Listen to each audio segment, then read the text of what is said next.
Right, hello everyone. Welcome to another episode of Dead Stuff. Hello, hello. We've got Kev, we've got Jake. Hi there. How's your week been? Have another catch up. Yeah, not bad, man. Working. Yeah. Same old stuff that's like mildly exciting. Yeah. Well, as you know, I recorded my granddad last week. Yeah, it was great. Yeah, it's had some good. It's a great good image. He feedback, looks like somebody that the Peaky Blinders would be afraid to mess with. Yeah. Well, yeah, we're going to do another couple, I think, because there's so many more stories that he's got to tell. So, yeah, I'm probably going to start next week, actually, get cracking on with that. That's a good idea. So if you haven't heard that podcast, check it out. Have a look at it. Yeah, it's good stuff. You've got some emails as well, haven't you? We had quite a few, actually, yeah. Yeah, some good feedback from the email address, which is, what was it again? You, because you made it. So deadstuffpodcast@gmail.com, that's the one. Yeah, so contact us on there. It's on our bio on Spotify anyway. And yeah, we've had quite a few, actually, from people I don't even know, which is good. Just good feedback, so yeah. Maybe it was a they mistyped and just... Yeah, maybe, yeah. Who knows? Hello, I'd like to order a bath from my Hoover. Right, so who are we going to talk about today? And Jake, the legend, has done some extensive good cliff notes for us. Well done. And yeah, we're excited to delve into this one. The name is Dennis Rader, and he's not the inventor of the police speed gun, is he? No. No, quite different, actually. Yeah, American guy from Kansas, Wichita, Kansas, isn't it? Wichita. Yeah, and he was nicknamed the B.T.K killer, which I think a lot of people would know about this guy. But if you don't, yeah, have a little listen to documentaries, other stuff on him. There's loads of stuff on him. Jesus. He loves talking, doesn't he? Exactly, yeah. So you'll be inundated. Just whack it in YouTube and have a watch and stuff. And yeah, so he was born in 1945 in Kansas. First of four boys. He said he was quite normal. Yeah, he said his dad was his hero, great upbringing.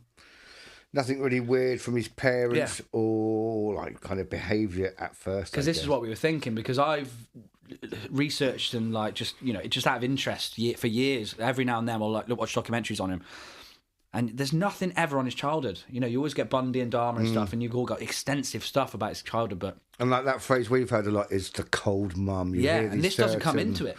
Not at all. Strange. I think most of the stuff that you see about his childhood came from him in interviews about himself after, wasn't it? Yeah, there's no... Apart from, I did watch something with you, Kev, yesterday, when he was with his childhood friend, and they said he was arrogant, and he was a bully, and he didn't like to lose. Hated losing at So that's all we really knew, apart from what he said himself, and that was his dad was his hero. He had an all-American boyhood, apparently. That's what he said.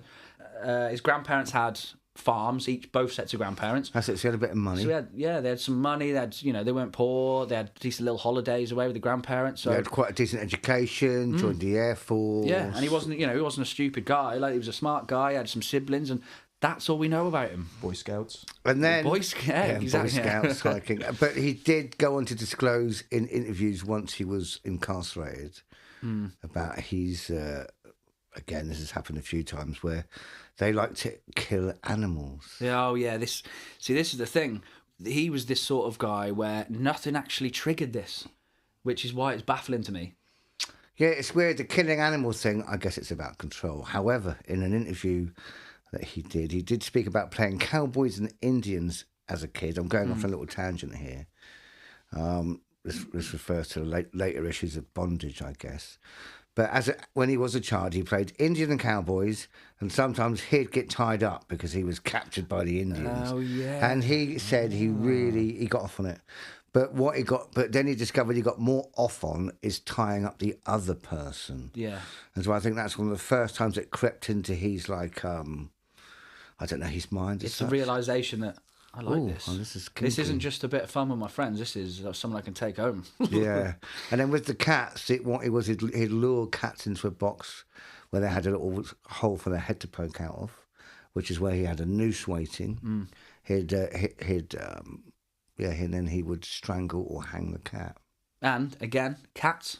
Cats, sign of the feminine. So I remember you saying about the feminine side thing, and why, again, because I told Jake earlier about the, why they did targeted sounds. The sound. I didn't know this until, I didn't suss Sounds this like out. a woman screaming. Well, compared to any other animal you could grab and kill, So that's why, and I, all these years I've been, interested in this sort of stuff. That that never occurred to me. Never occurred to me. I think it's a good thing it never occurred to you. Yeah, true. That kind of thinking. I wonder if I killed an animal, what would sound most like a woman? So that's all we really know about his childhood. The tying up of him and his friends. And a the lot cats. of it was spent in farms and barns, and I know that eventually some of these fantasies go on to him imagining bringing women back to these barns, back to these buildings, and doing the crime, the murder, the hanging, the strangulation in those kind of just places. Think about it now, it's fusing it together, isn't it? With the hanging of the stuff, getting off on tying people up and playing cowboys and Indians on the and farm. going to a barn where he knows there's no one there, and it's. Yeah. So there's a connection there. He's got like an imaginary dream world. Yeah, it's just some really sordid fantasy. He's best kind of fantasies involving killing women would be to take them away from wherever he'd found them, get them in a barn and hang them. Yeah. I think that was his kind of peak. Yeah, because I suppose he would then have the complete control when nothing can interrupt, which later on we'll discuss where he has been interrupted and he was sloppy. Mm-hmm. But in a barn in the middle of nowhere, no one's going to interrupt him. Somehow kind of returning back to the genesis of those fantasies. Yeah. And then, saying to his former self, I've done it. We're here, and he also said his first sort of murder fantasy was his teacher, wasn't it? Dominant, big, curvy woman. Yeah, and she was quite nasty, and he thought, I would love to kill you. Yeah, and he was he was spying on her, prowling after her, looking at her, and he'd watch her through windows. Yeah. Playing with himself, and then I think that's where he also brought in some rope into the equation, and he might kind of self-bind himself and then watch his teacher while fantasizing about binding her. Yeah, I think there was a quote, something along the lines of, he would almost get off as much by himself as he did with actually killing someone. Yeah. He could do everything that he wanted to do to get off on it without the killing, and he said it was almost as good as the actual killing, but obviously he had to top it. Well, another thing that happened when he was a kid apparently was, and he's mentioned this in interviews where it's linked to his fantasies. His mum was hoovering, her ring got caught on a spring in the settee, and she couldn't move. Yeah. She was stuck there, and it had caused some blood. Mum had looked at him and called him in and asked him for help to get somebody. And he later reiterated that the fear on his mum's face, the look of being out of control, the fear, gave him, he didn't realise at the time, it was some kind of a sexual thrill. He enjoyed it, yeah. She couldn't move, she was bound somehow, and it was causing her discomfort and pain. And you know what that was as well? That was similar to, he used to read those crime novels, detective novels. Into them. Which I remember Ted Bundy used to do the same thing, and he used to get tips.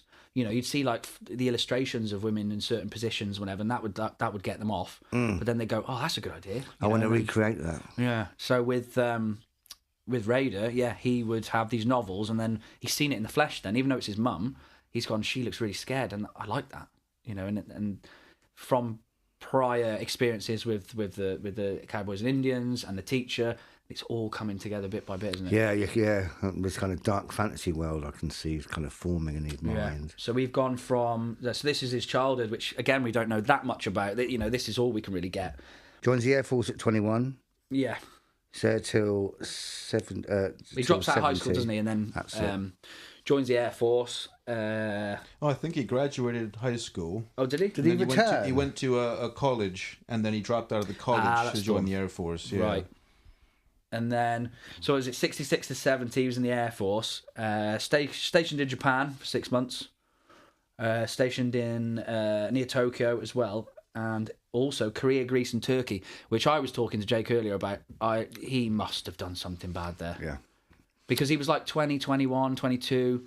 He might have been prowling women. He might have been following women. I think from Jake's notes it says that he was stalking people in the community. He got practice. He broke into the base library, stole a book, and didn't get caught, and just got off on it. Stupid things. Yeah. He's like he's experimenting and trying to up his game, isn't he?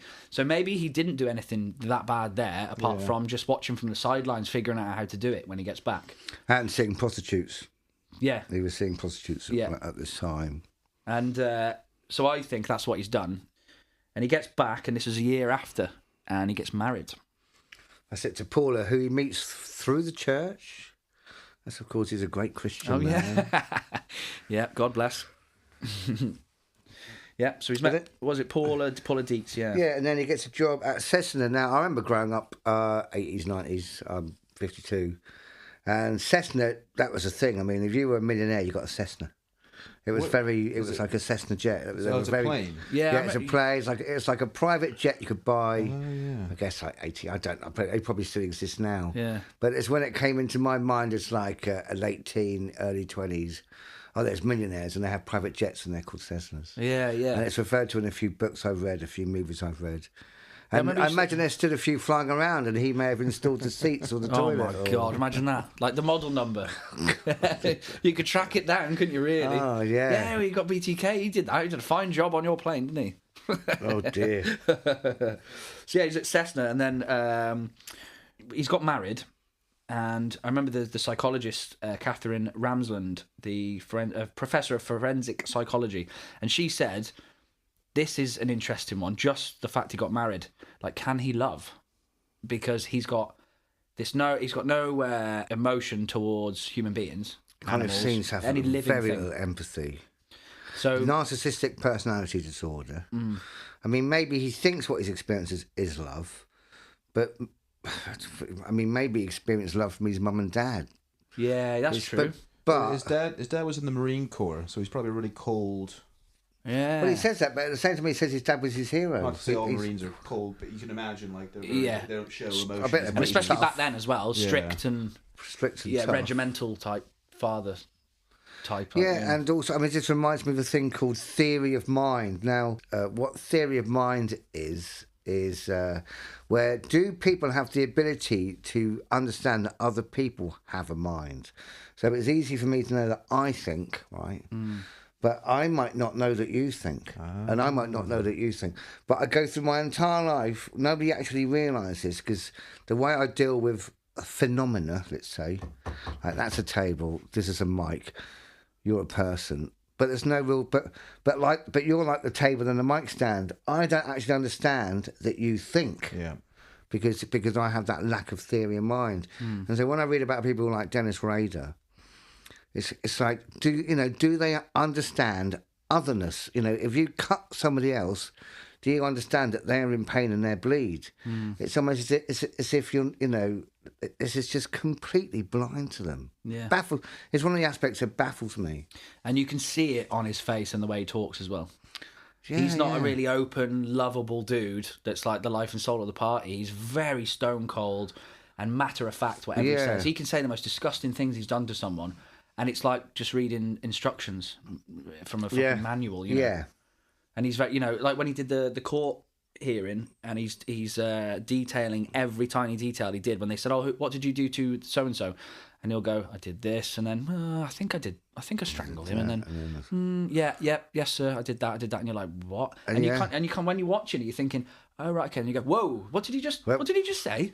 In the interviews, going back to the Iceman, he cracks little wry smiles and he actually shows a little bit of emotion. Yeah. From the videos I've seen from B.T.K, he doesn't. Nothing. There's nothing. There's I haven't seen a smirk or... We saw one smirk when he's actually telling somebody that he is B.T.K. Oh, when he first gets caught. And he tells someone and he says, I am B.T.K. And then he kind of waits for their reaction and he grins, smirks, and you can see he's waiting for them to kind of take it in. And just talking about his name as well, did you know he named himself, which... It's just pure arrogance. Going forward to when he first contacts the police, he gives them suggestions. Yeah, So he can call me this. Yeah, call me this. I like that one better. Yeah. And obviously it's media, isn't it? And the police calling him something, but he's like, I want to be called this. Yeah, because it's control as well. Yeah, he's going to look in the paper and go, I called myself that. He's not, because I remember, I think it was Richard Ramirez. They called him the Night Stalker, but he was a massive AC/DC fan, right? And he was pissed off when the Night Stalker became a name in the media because he wanted to be called the Night Prowler, and that was an AC/DC song. He was like, I want to be called the Prowler. Oh, never mind. Right, so... 73. So John Mayer, 1973, his son Brian is born. Right, yeah. So he's a dad for the first time. He loses his job at Cessna. Just to note, before that, he also had a job at Coleman Company. And isn't this where one of his later victims worked? Two. Which I didn't know. And I think as well, again, in interviews... Go on in, Felix, go on. Dogs. In interviews, he said he couldn't remember what... No, he didn't know why he got laid off. I think they just laid him off maybe just because they couldn't afford it anymore or whatever, but... Who knows? Because he's a manipulative dude. He could say, "Well, I did this and did that. They caught me doing this in the bathroom." But he might not tell you. It might be embarrassing. But yeah, he got laid off, and he goes, "I don't know why." And that's what set him off on this. Like, maybe it was just unpleasant, and people just didn't. True. Like to, yeah, true. Maybe they just didn't like him. Got a bad vibe of him. And I suppose back then as well. You'd hope so. You'd hope so. Yeah, back then they probably just made an excuse and just went, get rid of him. He's a bit of a weirdo. Because I can imagine him being a bit uncomfortable to be around as well. I bet he was bloody intense. Well, they said as a child he was a bully and he was arrogant. You wouldn't really want a beer with him, would you? No. Let's go for some pints after work. It reminds me of a bit like Bryan Cranston from Breaking Bad. Yeah. And if he had a bit of a different haircut, spot on. He looks really similar. Yeah, just get the hat on him. Yeah, I'm the one that knocked. So now he's a father for the first time to Brian. He's lost his job, and now he's got a family to support. We're thinking, due to research, is this the point where he starts to actually undertake like his fantasies and like up his game because of the frustration of life? He's got no money and he's getting really pissed off at the system. And he's like, well, fuck you then, I'm gonna get my own back. Now, yeah, and if his wife's just had a baby, maybe he's not getting laid. Maybe, he's just had his first son. Of course. Yeah, because I suppose if he is getting some at home, it's kind of easing the tension. But if he's not, and she's there and it's a screaming baby all night, whatever, he's thinking, I've got to get out of here. And he's pissed off he's lost his job, so all that's come together, and he's thinking, I'm going on a rampage now. Yeah. So his son, Brian, was 1.5 months old when the first attacks began. And it's the first one, and in my opinion, it's the worst. Because, well, it is. That's awful. So it's the Otero family. They're all bad, but this is just unbelievable. So 15th of January 1974, the Otero family. Now, can I just put at this point that I'm 3 years old when this happens? So I'm just going to say this for some perspective, because this whole thing took decades, didn't it? So his first murder, I'm 3 years of age. Sorry, back to you, Tom.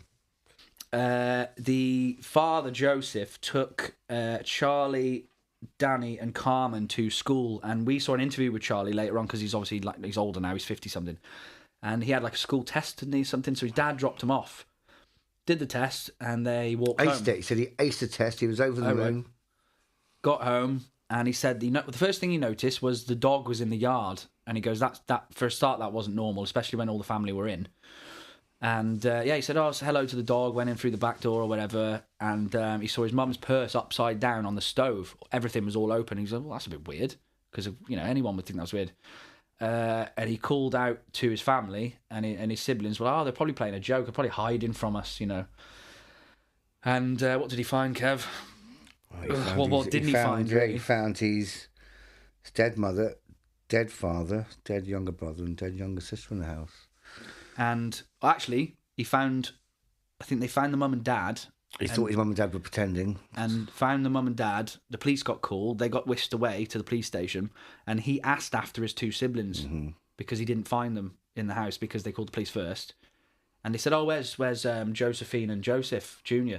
And they were like, oh, I'm really sorry. And, the heartbreaking interview where this 50-year-old dude, he looks like quite a hard guy, like he's been through some stuff. And he's just bawling his eyes out, and luckily he didn't find them, like we were saying. He breaks down recounting the story, and it's just like 40 odd years later, and he's still absolutely, and he's not, breathing in and going, I can tell the story now. I've told it a million times. It still stabs him in the heart every time. But yeah, the police said, listen, we found them, and it's not good. And he went in there. Dennis Rader went in there expecting the mum to be on her own, I do believe. Yeah. Well, I think that's all. Every attack was his plan, wasn't it? Yeah, lone woman, but unfortunately, her husband was there and 2 kids. Now, the murder of the young girl is. they're all disgusting, but particularly. So he started with nasty. Planning on. Well, Mrs. Otero, like Jake said, worked with him, didn't he? She at Coleman Company. Coleman Company, and that's so he knew it. So he like kind of knew where he lived, etc. It makes you think that he might have been doing his trolling and prowling years prior. Well, yeah. As he planned all this, he was very meticulous with his stuff, but like he got sloppy eventually, didn't he? But so he's gone into the house not expecting the father to be there, and according to his statements in court, he was saying, obviously, I didn't expect the husband to be there, so I put him down first. And, just the way he says it, it's like he's just shooting a dog. He's like, I put him down first. Put a bag over his head. He was down. Then I went to Mrs. Otero, put her down. But then I got back and realised she was still alive. So I put the bag over her tighter and did it again. And she was eventually down. And he says it quite matter of fact. It took longer than I thought for her to die. Yeah. Something like this. Quite casually says it. And he killed Joseph Jr., bless him. He was only 9, the same way. And Josephine was murdered in the basement, partially clothed, found hanging from a pipe. Yeah, going back to maybe his kind of barn. Yeah, because this is out of the house now. It's in the basement, which is a bit barn-like, hanging from a beam. And this is the worst one. I'm kind of glad we're getting out of the way first, to be honest. But yeah, they found his DNA on the site. Yeah. So there was semen at the side. He didn't sexually abuse her. He just got off on it. But she was found hanging on a pipe. She was only 11 years old. He took a few souvenirs. Oh, this is a good including a radio. Yeah. Now he's spoken about this radio. There's significance to it, isn't there? Yeah, there's a significance to the radio, whereby he took it because it alludes back to a murder he had heard about on the radio when he was a teenager. Not too far away from where he was in America, a family called the Clutter family were murdered by 2 escaped fugitives or 2 people that had left prison. Recently released. That's it. And somebody had misinformed them that this family had a safe and had lots of money. These 2 guys went there, they murdered the family, they took a very small amount of money, but they took a transistor radio. And that was on the radio, on the news, on the radio at the time when Dennis Rader heard it as a kid. Later on, when he murdered a family, to kind of establish in his mind some metaphysical link between him and the murders he had heard about as a teenager, he took the radio. What was the name of the murder from? They were called the In Cold Blood Murders. Right. So they actually had a name. That's Truman Capote. In Cold Blood, isn't it?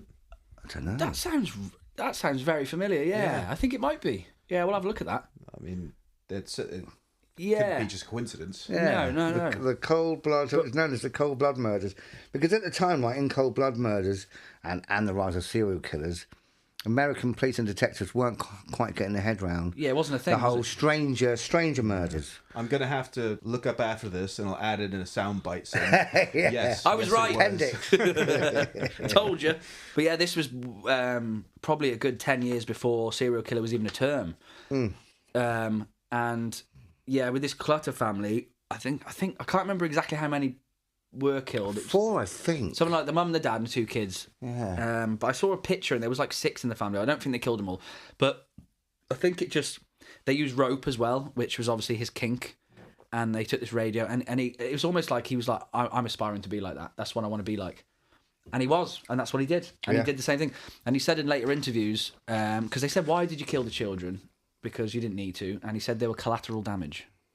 And I'm thinking, it's not collateral damage if you take an 11-year-old to a basement and hang her and watch her hang and then do your thing and that you could just shoot them and walk off. Or as Kev said, there was DNA found, so clearly it wasn't just collateral damage. Exactly, yeah. And what baffles me is overall, from all of his victims, he killed 2 children and did 1 for sexual pleasure, but never again. And you think like, why? I don't really get it. Because he could have easily killed loads of children. Something that he'd said in an interview was that once he had kind of like, went into the house and committed to murder the woman, the mum, these were just steps in the way he had to overcome. So in order to fulfill his fantasy of strangling this woman, had to get rid of these things on the way. And that's what they were. Yeah. Jesus. So yeah, this was the first attack. So 74, he would have been, 45 he was born, so 29. So that was Jan 73. 74. Sorry, yeah. So he was 29. Yeah. And but the thing is, again, with his age and him being abroad and stuff with the Air Force, he was 29 years old. Bearing in mind, Dharma killed his first victim when he was about 18 or 17, accidentally kind of thing, but like then eventually went on a rampage. But yeah, 29 years old, he would have had a good at least 10, 12 years of him thinking about this stuff. So yeah, in my opinion, I think he's done something, maybe not killed someone, but done something really bad that we don't know about. Well, it's like before. you said, going back to his time in Korea and Turkey and all that. Yeah. You know. Yeah, and if he's seeing prostitutes, he may have knocked them around. Exactly, yeah. He would, you know, for a bit of kink, brought a bit of rope along, you know. So yeah, Charlie Otero's found them, and they were completely massacred in this house. And it still baffles me why he did. It was the whole horrified family. The whole community. The whole neighbourhood just couldn't believe it. It was. And the interviews we saw where I think the house is still there, and there was a neighbour they interviewed. Like a news reporter interviewed the neighbour, and this just elderly man, and he still lives next door. And he's like, yeah, I knew him. I just knew him all, you know. How close was his family to where he lived? Were they? It would have been in walking distance because it's that's what I'm assuming. Well, kind of getting from the documentary. Yeah, once it all got to the end, they realised that two of them walking distance, one person, you know, some were ex-colleagues. Yeah, because I don't really know how big the area is, but it would have been quite large. I don't know, but. It would have been maybe a short drive at the most. Yeah. And he said, that was it. He would take his wife to work, and along the way, he might spot a woman walking around down the sidewalk, and he'll go, "Oh, she looks nice." And then he'd look for patterns in their behaviour. What time they were. So he wouldn't just go into their house one day and hope for the best. He would say, "She gets home about 4, you know." And then. But he'd call them his projects, so it'd become like a project. He'd monitor them. That's it. Yeah. Stalk them, see when he may be able to get them alone. And a whole other thing that is interesting about the whole project naming of it is he wouldn't use their name, be Project Piano or Project Launderette or Project. Yeah, disassociating himself. Yeah, and also the dehumanisation of it. Yeah. So it's not like Shirley or Nancy. It's the piano person or the Project X. Yeah. And you think about it, even when you talk about it, going, "Oh, this is Project X he did, and he killed this woman or whatever," you kind of almost think, "Oh, fair enough, whatever." But if you go, "Our name was Jane, and she did this, she had 4 kids," or whatever, you're like, "Oh, that's really horrible."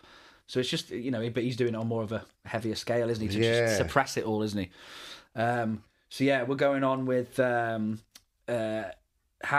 he actually originally did get into the Otero house, because this was a recurring theme, wasn't it? Where he would cut the phone line first. So that's what he did first. Yeah, he cut the phone line there between 7 and 7:30 a.m. in the morning. Yeah. So, and didn't you say as well that like he would use the cords from the phone? I think, yeah. So when he cut the phone lines, he would take the cord and use that as the strangling device. Wow. Wow. I'm not sure if that was for every case. I think he did one with a pantyhose, one with a belt, but he may have used it to tie them up and bind them. Yeah. And because he was sloppy, I think maybe he's gone, "Oh shit, I haven't got enough rope. I can use the phone line." You know, he might have done that. That's what I reckon. Well, he often did go out geared up. He would have like. Well, he was an avid fisherman and camper, wasn't he? So he's probably got all this gear at home. It's on display, and his family goes, "Well, he's going camping." It's like, no, he ain't going camping, man. He ain't doing no camping. Right, so we got April 4th, 1974, and this was just 3 months after the first attacks on the Otero family. Catherine Bright, who was 21, and another co-worker.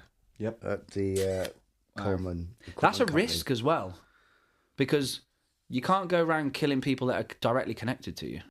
And maybe thinking about it, maybe that's what he thought after this one. He's thinking, shit, the first 2 people I've killed, I worked with them. Because I think Gacy, John Wayne Gacy, he was a manager of a KFC. And during the end of his spree, that's when they closed in on him, because there was like 2 or 3, maybe 4 young boys that went missing and they found, or whatever, dead. And he was the only link. Whoa. And then because they were all his employees, you know. So yeah, she was a co-worker at Coleman with him. And there's a quote from him I've got here that says, "She played into some of the magazines I was reading." You know, just all these things that he was planning on doing with this one single woman. She was perfect for it in his mind. I see. And he stalked her for just under a month, apparently, according to what he says in interviews. Catherine Bright, yeah? Yeah. So a whole month, man. Like, someone's watching you for almost an entire month before your demise, you know. And imagine his kind of mental build-up over that course of a month. I bet he's just thinking, I want to do it now. I want to do it now. I want to do it now. But, you know, he's got to be careful. But yeah, so how did it transpire then? So Rader, he'd seen her entering her home, and he waits in her room till she got home. She gets back at 2 p.m, but she was with her little brother Kevin. Oh, 19-year-old yes. lad. Yeah. And I think Rader got his gun out, and Kevin at first kind of retaliated and fought back. Good old Kev. Yeah, go on, Kev, lad. Go on, Kev. And you think everything after this could have been avoided? Yeah. Had Kevin. Don't blame Kevin. Don't bloody blame Kevin. He's only 19. He's only a kid. Yeah, we see an interview with him as well, and obviously when he was older, and he got loose. He fought Rader for his gun when he was off guard. Rader got the upper hand and shot him in the head. Yeah. And he still survived and escaped. Yeah. I think he shot him twice. Did he? Oh shit! No way. Twice, yeah. What? Oh my! What, in the head twice? I just saw that he got shot twice. I think once. I mean, I can't imagine he's taken 2 bullets to the head and survived. Yeah. And then Dennis Rader goes in to kill Catherine, and that's when Kevin escapes, jumps in the car, and drives off. Yeah. And then Rader, which he said in interviews, something ridiculous like, "I killed her with a knife, and I don't really like to. I don't like to use knives. Really, it's not my thing." He wants to strangle. He wants. Yeah, he wants to sex. That's the whole reason he's there. Yeah. But because her brothers escaped, it's only a matter of time. So he's just stabbed her, God knows how many times, just to make it quick, and then, and she didn't die, did she, Jake? No. I think Kevin actually drove back, and she was alive. Got her to the hospital, and blood transfusion didn't save her. And she passed away in hospital. That's horrific, man. Like, imagine they both survived. The whole story could have been a complete. Like he could. She could have survived, and he gave a description. Yeah, and Rader said he was very impressed. I was going to say, wouldn't Kevin be able to ID him? Yeah, they did a sketch, and we saw the sketch, and at first you think it just looks a bit like silly, like a child's drawing, but then you kind of really look at it, and Rader said, I did actually look quite like me, and had like a bit of a mustache, and he had these tiny eyebrows that he had, but he had a hat on, in like a beanie hat or something. But yeah, he was like, uh-oh, that does look like me. And that's coming from the guy himself, And they released that profile photo drawing to the public. Yeah, but obviously nothing happened. And no one, wow. No, because it was a very vague drawing. That could have been any like bloke in the street, really. Yeah. But he felt it definitely looked like him. But before he killed them, he gets in there and tells him he's a wanted criminal and he needs a car and he needs food and all that. That was his line. I'm not going to hurt you. I'm not going to do anything. Calm down, chill. And nope, that's not. That's the complete opposite why he was there. He just decided to go in there, didn't he? He said the same thing to the Oteras before as well. Yeah, he's a wanted criminal. I need food, money, a car. Yeah, give me your keys. You'll be you'll have no harm done to you. And he killed the entire family. So it's Why do you reckon he used that as his line? What was the reasoning behind that? It might make him relax their guard. Yeah. Yeah. Well, as long as I play along, I'm going to be okay. Yeah. I might lose my car, I might lose a bit of money, but I'm going to be okay. And I tell you what, maybe as well, it's to take them off guard. So when he does whack a rope round them and strangle them, they look even more scared because they haven't expected it. Yeah. So because he loved that fear in the face, like he said about his mum and stuff in the novels, the pure utter fear and like you're going to die in your face. But if you're not expecting it, then I know you probably are going to be. It's going to be fear anyway. But I think in his head, he's like he loves the fact that they don't know he's going to. They just think they're getting robbed. Yeah. So it's probably more exciting to him. He's just juicing it up, isn't he? Making a bit more of a project for it, like rather than going in, because he could go in there, get a gun and go put face down on the floor, put a bag over him, kill him, walk out. But he's prolonging it all. Like sit down in there, and what was it with another victim? He said, "Oh, you can have a cigarette and a glass of water." Yeah, he said I reassured them. Yeah. And he was there for one purpose only, but he sat with them and goes, you can have a cigarette first, because I'm a nice guy. You can chill. But yeah, that wasn't his MO.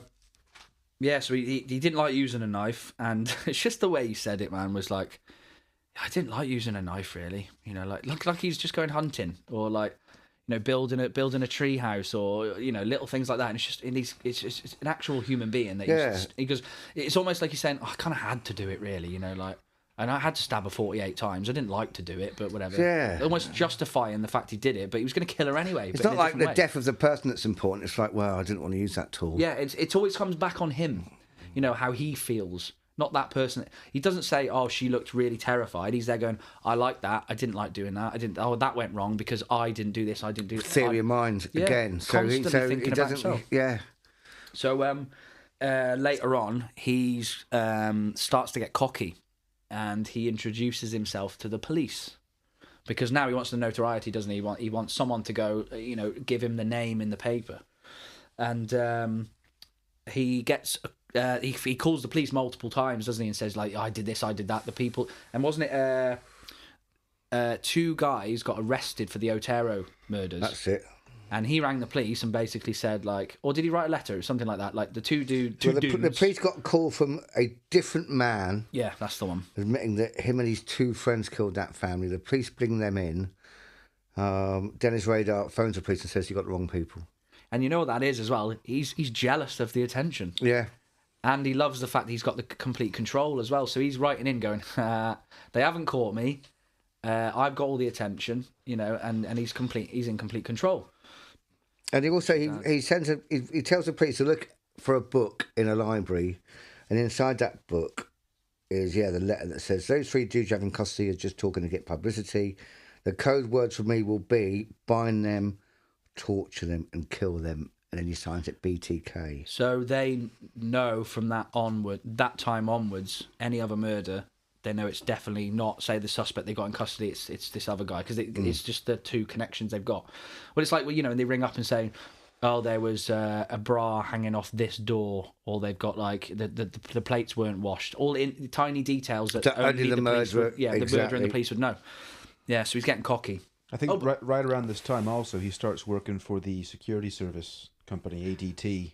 I did know about this, and I don't know if I'm right in recalling that he installed possible potential future victims and like kind of knew the codes and all that stuff. So he'd like, I don't even have to break in now. I can just go beep beep beep beep beep and get in. And someone's there just doing work on your security system, and it's like he's planning on killing you.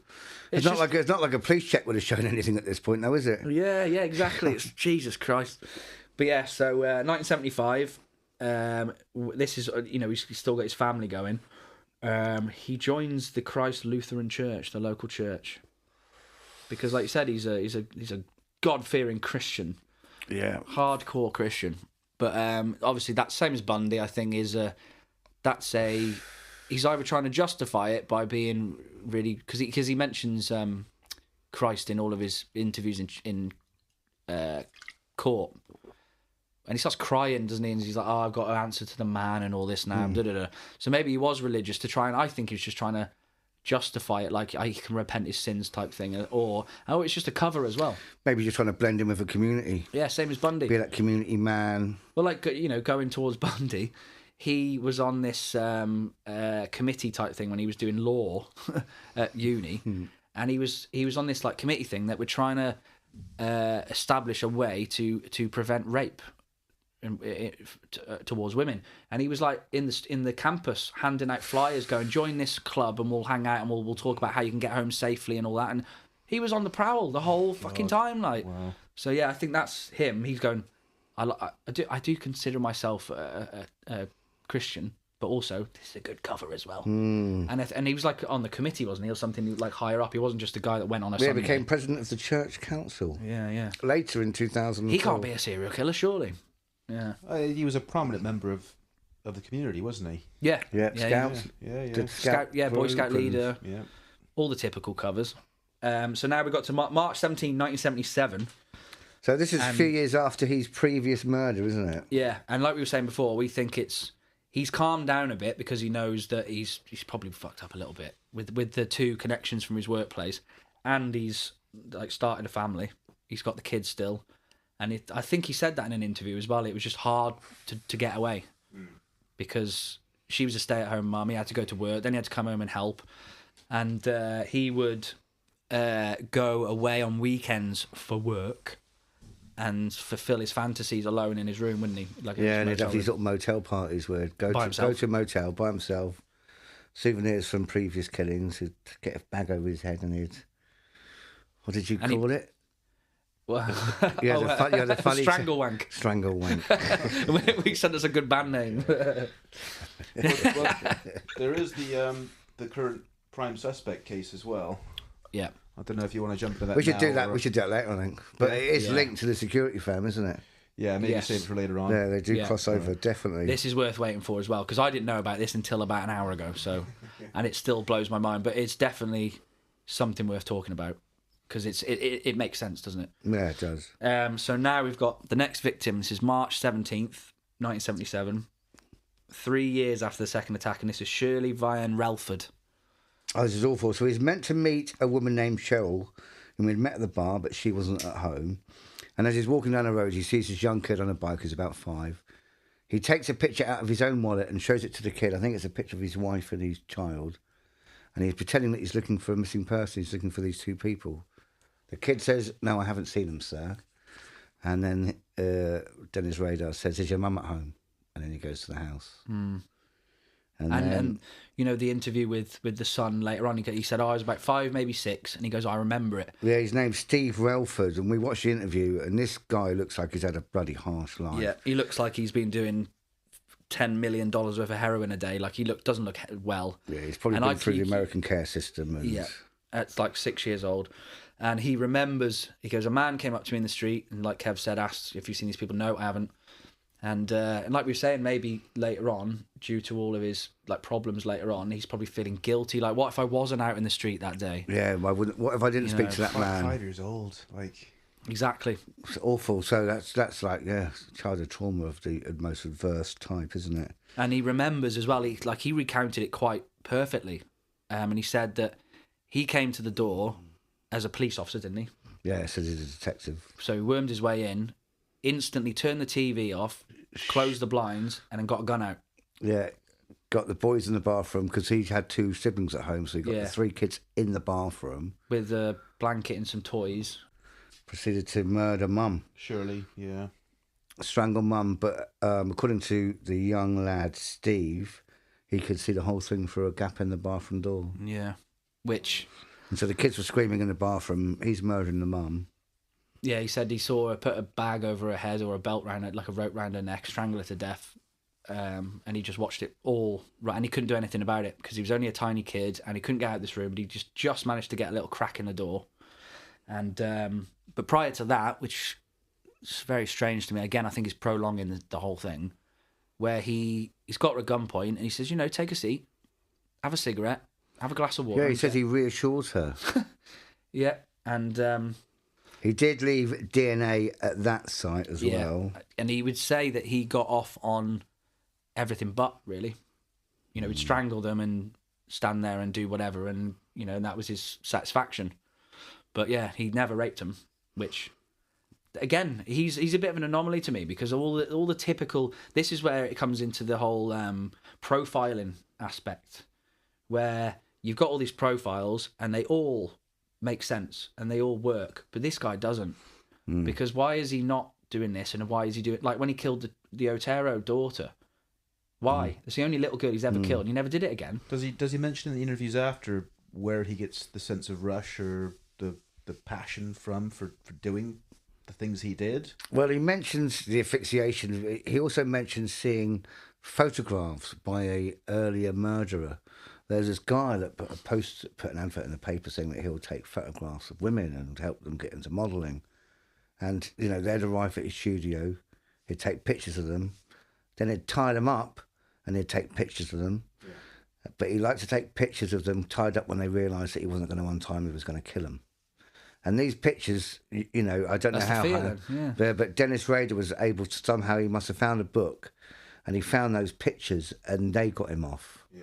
The pictures of these women bound, tied up. Are they're the ones he took to the motel CD things? Yeah, but he didn't take pictures of them. It was another guy that had taken those pictures. He was another killer. So he never even took photos of his own victims? I don't think so, no. He took pictures, plenty of pictures of himself. Photos of his victims. Did he? He did? Yeah. Oh, okay. I didn't know that. There's a couple of the victims later on. He puts them in poses and takes photos of them in certain poses. Right. Because I'd never knew that, and I was assuming he would have done, because why wouldn't you? He had a Polaroid, didn't he, for that very thing? He had a Polaroid. He had the squeezy thing. And he'd go into the woods, wouldn't he, by himself, which I've seen the photos. I think you might have, because they're on any documentary. It's not like a thing you have to delve into. And it's all him. He would sneak off to the woods, wouldn't he, and like hang himself upside down. He'd pose as his own victims. Yeah, in bra and like lingerie. Yeah, bags on his head sometimes. And the most creepiest mask. I think like Slipknot would vote, fucking hell, that's creepy, mate. Honestly, it was really weird. Yeah. And he'd take photos of himself, and then he would go home and go, "Oh, that's really nice." And like, see what I mean? He said he had these hidden holes all over his neighbourhood where he'd stash all of his like underwear and ropes and pictures. He had them all over it. And I think in the end he drew that woman Catherine a map showing her where all of his hidey holes were in his neighbourhood. Oh, God. He had about 15. Jesus, just of all of his like photos, ropes, photos, calls, bags, ropes. Like in case he has the urge. In case he had the urge. He knows the nearest stop for where he needs to go. Yeah, of course. Yeah, if it's if you dotted around, so like draw a circle around where he lives. Yeah. Yeah, if I fancy a girl there's behind the back of the car park. That's where I buried me pack. Like it's almost like an alcoholic hiding drinks in the house. Yeah. It's really similar, isn't it? Yeah. Like I knew a guy that was a raging alcoholic, and he didn't drink for 3 years, and he'd still find cans of cider in Wellington boots. Like 3 years later, that he'd hidden. Like for years, he found booze in his house. Wow. Right. So now we are at October 1977, and this is when he's got the second baby on the way. Yeah. So it's going to make it a bit more complicated for him to. Go out there and fulfill his fantasies, and she's documented quite a bit in articles and interviews. I think with the Brian, I noticed when we watched the documentary a few days yesterday, because she's like on TV. She's written a book. I'm reading the book at the moment actually, and it's really good. And I noticed in the childhood photos it'll say like Kerry was born in and they'll show like her in the front yard in the snow with the snowman. It's always got the brother's face blurred out, even when there's a little boy. So he's got it's the opposites, isn't it? He's gone. I am never ever being associated with this. And she's like, well, I need to come to terms with it and whatever. And she's the opposite. So yeah. Well, there's loads of interviews of her, various American TV stations discussing cold cases and old cases, and just a revelation of it. And the fact that when someone said to her, no, the coppers, when they were hunting about, and they said, have you heard of B.T.K? And she was like, and she goes, she didn't really hear a lot about him, her growing up. She didn't pay attention to it much. But she had, and she went, oh, the guy that, like, was it bind, torture, or whatever? And they said, yeah. And she immediately thought, oh my God, it's my grandma. The police are worried about my grandma. It's my grandma. And she started saying, is my grandma okay? Is my grandma okay? And apparently this guy was saying, well, actually, it's your dad. He's the murderer. And she said, like, it's like someone punched her in the stomach. And she was like, she nearly fainted, and she was like, just hanging onto the side of the kitchen sides, and when she said that, I was thinking, like, I felt like I was almost in that situation just from the way she was saying it. But can you imagine that, like someone saying that's your dad. I can't imagine it. It's hard. I just can't even imagine just getting over that level of deception for all those years of your life. Where you've been because that's all you've ever known. You're thinking, surely not, because from reading her book as well, just going on a little bit of a sideline here. I'm almost like kind of halfway through a book, and it's all literally her life, and then growing up with him and getting raised by him, and he was apparently the most 110% perfect dad. I was going to say, does he give any indication that he is this type of character, or zero? No. And one of the women that interviewed her on this TV segment, they said, "Did you have any idea, you or Mum, that he was up to something?" And they went, "No." Because he would slip out at night when we're asleep. We wouldn't know where he was there or not. And he would come back and go, if we caught him, I've just gone for a walk. Like, why would you disagree? Like, why would you not believe him? But to quote somebody on one of these interviews we've seen, he is like an Olympian. Serial killers are the Olympians of manipulation. Yeah. They're just amazing. They suck you in so easily, don't they? Like, it's amazing. They're like expert groomers, expert level. I mean, those are things they probably preempt. What happens if they say this? What happens if I say this? What happens if I'm asked this? Yeah. And like we were watching before with like Ed Kemper, and it was a behavioural expert, wasn't it?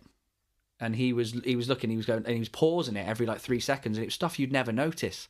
And he's like, right, rewind and watch that. And he's going, yeah, when I killed this woman, and he just goes and has this slight 0.1 second smirk. And he's trying to say like, yeah, it was really, I didn't like to do this, but then they can't help themselves. They love it. They love it. Yeah, the body language. When he's confessing, at some points he'll shut his eyes when he's saying something that's particularly dodgy. He'll shut his eyes for a few seconds. And the body language expert was saying, well, that's him kind of giving himself these little reassurances. So if he says something awful like, yes, I raped that woman, for the second when he's got his eyes shut, he cannot see the look of the other person, the guilt, that kind of judgment from other people. Because when he says it, his eyes are shut. Hiding away from the world. And he does his thing to like lick his lips, shut his lips, pauses, Yeah. It's very, very interesting. And it's like, it's just little things when they say, like, if you scratch your head or look up to the one side, like they know that you're lying, or you're hesitating because you're trying to think of an excuse type thing. Yeah. They say, did you do it? Wander away kind of thing. Yeah, when they say, were you there at this time? Where were you? They'll go, oh. But if they look left, they are recounting a real memory. But if they're looking right, you're imagining a scenario, and this is what they say. You look one way for one part of your brain, one way the other part of your brain. One way is if you're looking for a memory, one way is looking if you're looking at your imagination to make it up. Yeah. And I've seen that also in quite a few books on magic. That's tough. Of course. I'm really bad at eye contact, so I got to be careful then. Yeah. Because of course, if you're talking to someone and they're lying and they're not looking at you the entire time, it's a clear sign, isn't it? Really. Yeah. It's just little things like that. Like I watch, like YouTube have the channel, I can't remember what it's called, but it's just interrogations. But they'll pause it every 2 minutes and go, "Did you notice when she did this and did that?" And you're like, no, I didn't notice that, but now I'm like, oh my God, she's lying. Yeah. And you kind of believed her at first, and I'll fast forward to and it's like 3 hours long, and I'll be cooking and carrying on watching it, and I've watched the entire thing because it's so interesting. The way they're trying to worm their way out of it, and certain, again, like prominent members of society where they're really arrogant and they're like, I'm going to get away with this. Oh, totally. But then they pause it and go like, did you see the way grabbed his legs then and folded his arms because he's trying to protect himself and whatever. They're not sat there open, even when they cross their arms, that's a defensive. Could have been cold. Could have been cold, yeah. It could have been, yeah. Right, now we're on December 8th, 1977, and this is 9 months after the third attack, and this is the murder of a lady called Nancy Fox. 25. Now I reckon this is in his mind, I reckon it's one of his kind of peak experiences, because he got there was nobody else there, he was uninterrupted. He could fulfill the things that he'd been dreaming about filling for some time. His project came to fruition. And I don't think he was particularly rushed at this point, because how does he do it? So he waits in a house where they come home.